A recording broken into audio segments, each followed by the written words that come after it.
participate.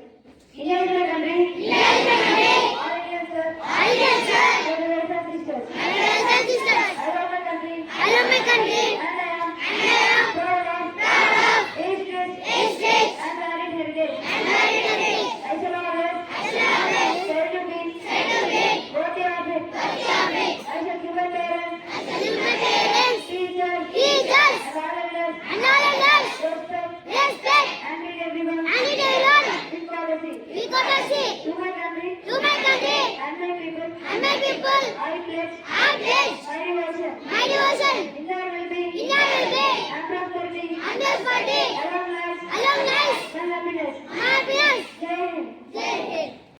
Happy morning everyone. Today's international news is brought to you by Grade VIII Jasper. International news.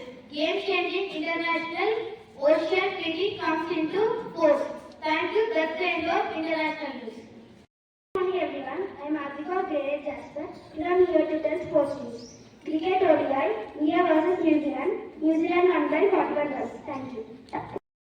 Happy morning everyone. This is Deeksha of Grade VIII Jasper. I am here to say today's weather report.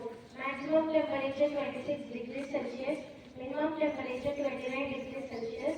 Mostly sunny. Thank you. Have a great day.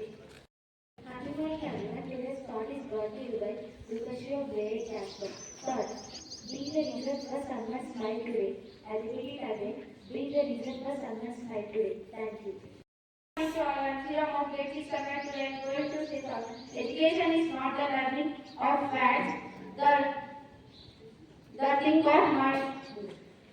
I will repeat it again. Thought. Education is not the learning of facts, but thinking is mind. Thank you. Grade Jasper, here to tell what of the day. Pedagogy, which spells as P-E-D-A-G-O-G-Y, meaning the art or science of teaching. Friends, please spell out something. Pedagogy. Pedagogy. P-E-D-A-G-Y. Thank you. Happy morning everyone. Today's thought is brought to you by Ian from Grade VI Jasper. Word. Elicit. To get response or information from someone. Friends, please spell out